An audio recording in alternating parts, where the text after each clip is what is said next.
आज की क्लास में हम लोग यहाँ पे पार्टनरशिप के बारे में देखेंगे। हम लोग यहाँ पे सबसे पहले जानेंगे कि पार्टनरशिप क्या होता है, उसके बाद जानेंगे कि पार्टनरशिप की आवश्यकता क्यों पड़ती है, और फिर लास्ट में लोग देखेंगे कि पार्टनरशिप की परिभाषा क्या दी गई है। ठीक है, तो सबसे पहले हम लोग पार्टनरशिप को यहाँ पे स्टार्ट करते हैं। ठीक है, तो आप याद कीजिए, आपने 11th क्लास में आपने पढ़ा था कि वहाँ पे सोल ट्रेडिंग में, है ना, आपने पढ़ा था सोल ट्रेडिंग के केस में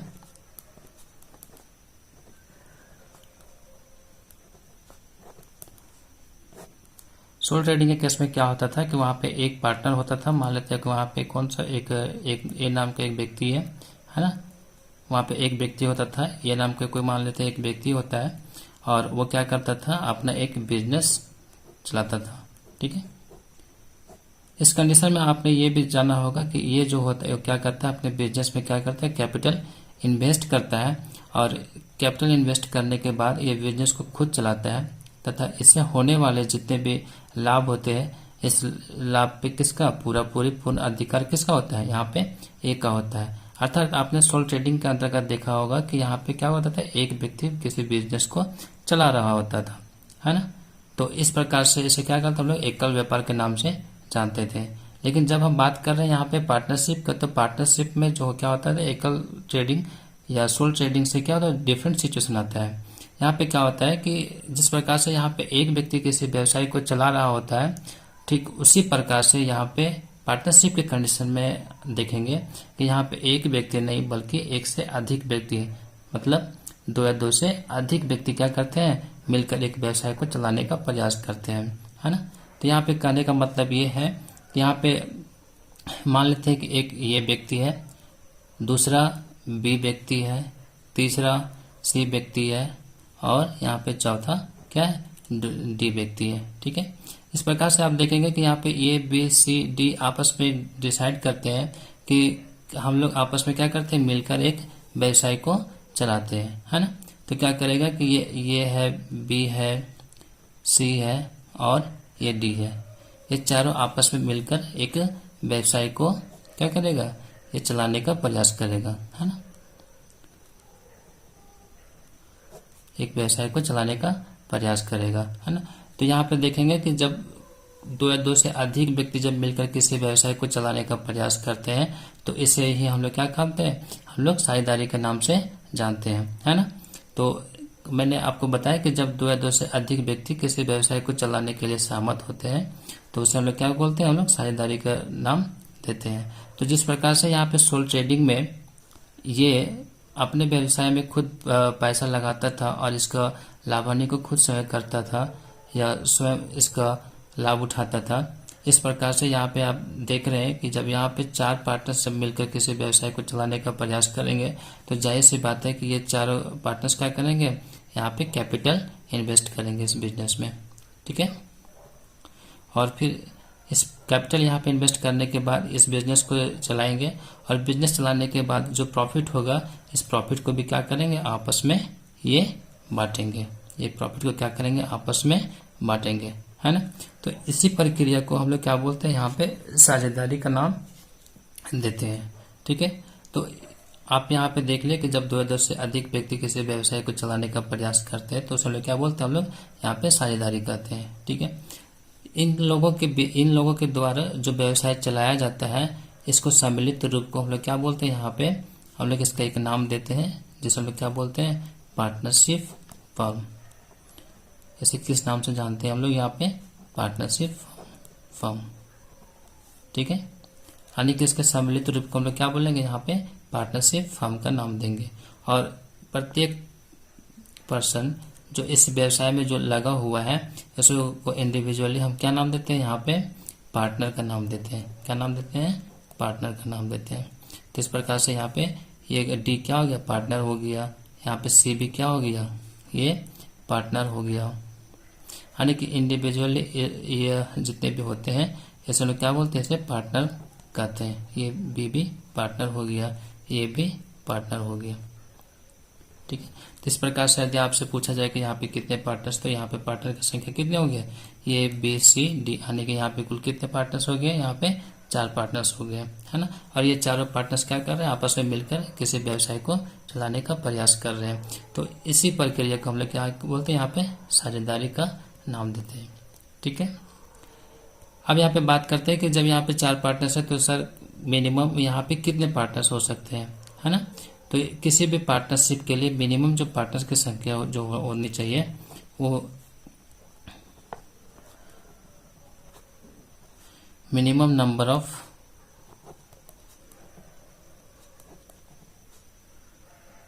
पार्टनर्स, तो इसका आंसर क्या होगा, 2 है। यानी कि कम से कम किसी भी पार्टनरशिप के लिए कम से कम 2 व्यक्तियों का होना अति आवश्यक है।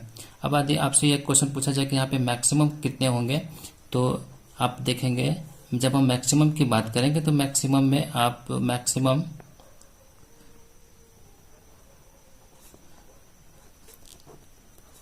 नंबर ऑफ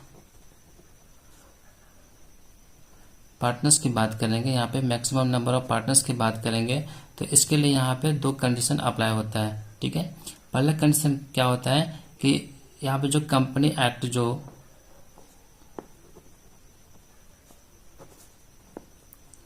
कंपनी एक्ट 1956, ठीक है, कंपनी एक्ट 1956 के द्वारा यहाँ पे कहा जाता है कि यदि कोई भी जो व्यवसाय है, यदि ये बैंकिंग सेक्टर का व्यवसाय हो, है ना, या बैंकिंग एज ए बैंकिंग काम कर रहा हो, जिसमें मैक्सिमम संख्या कितनी होगी, पार्टनर की संख्या 10 होगी।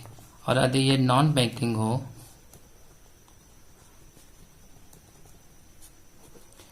तो पार्टनर की संख्या कितनी होगी, यहाँ पे 20 होगी। ठीक है।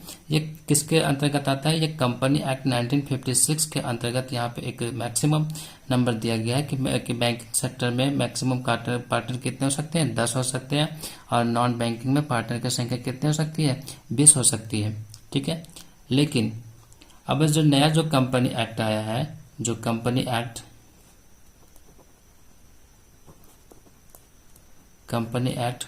2013 है ना, कंपनी एक्ट 2013 के अनुसार से यहाँ पे पार्टनर की मैक्सिमम संख्या कितनी है, ये 100 होगी, है ना।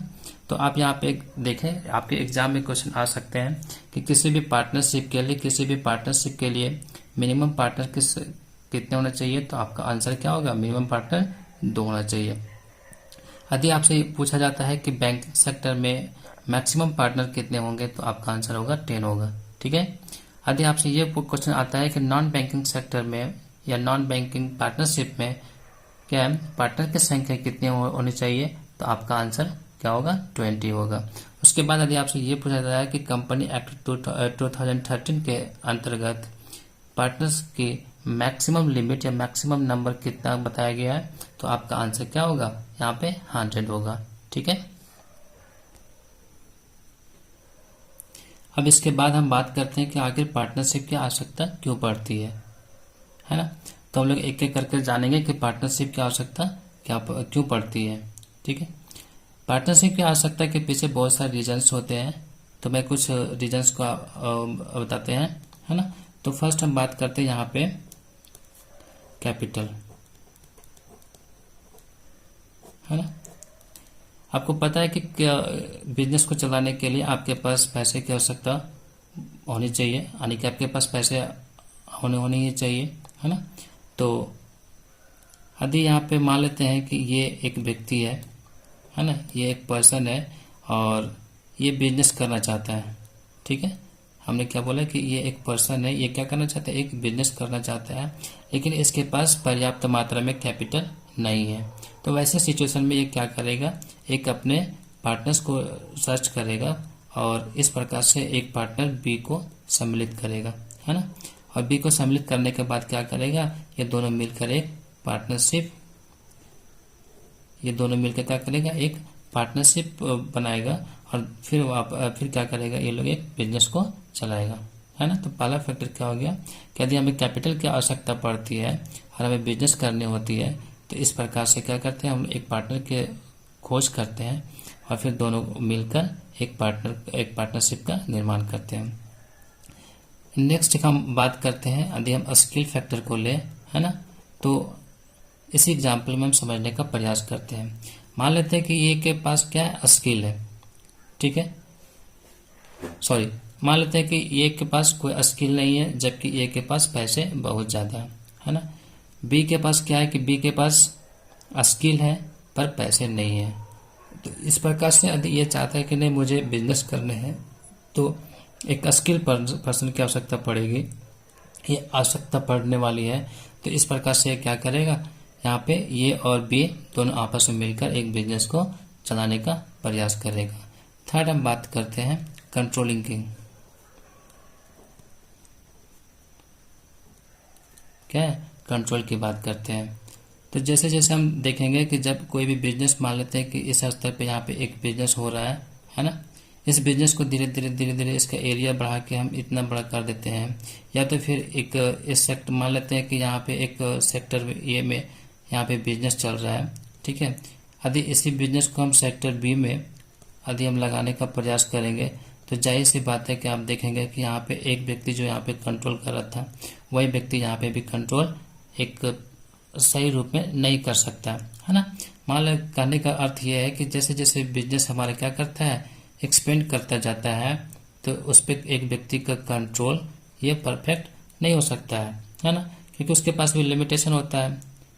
तो इस प्रकार से वो क्या करता है कि अगर वो बिजनेस को बढ़ाता है तो बिजनेस को सही कंट्रोल करने के लिए, चलाने के लिए भी उसे एक पार्टनर की आवश्यकता पड़ती है। तो इस प्रकार से क्या करेगा, एक पार्टनर इसमें ऐड करेगा और वो अपने बिजनेस में ऐड करेगा, और इस प्रकार से एक यहाँ पे क्या करेगा, पार्टनरशिप का निर्माण हो जाएगा।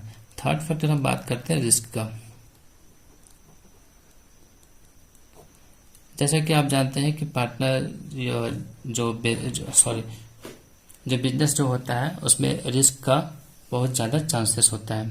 तो आपने सोल ट्रेडिंग के कंडीशन में आप देखे हैं कि जब एक व्यक्ति अपने बिजनेस में पैसा लगाता है तो उससे होने वाला लाभ को तो लेता ही है, लेकिन साथ ही साथ में क्या होता है कि जब किसी प्रकार का जब उसे लॉस होता है या कोई रिस्क होता है तो वो सारे रिस्क को क्या करता है, वो खुद बियर करना पड़ता है उसे, है ना। तो इस रिस्क से बचने के लिए, और यदि व्यवसाय लार्ज स्केल पे हो, तो वैसे स्थिति में यदि बिजनेस में कोई रिस्क होता है या बिजनेस में कोई रिस्क होने के चांसेस अगर ज़्यादा है, तो अगर एक व्यक्ति इस कंडीशन में यदि बिजनेस को स्टार्ट करता है तो जाहिर सी बात है कि यदि थोड़ी सी भी इसमें रिस्क आती है तो ये बिजनेस लॉन्ग समय तक नहीं चल सकता है ना।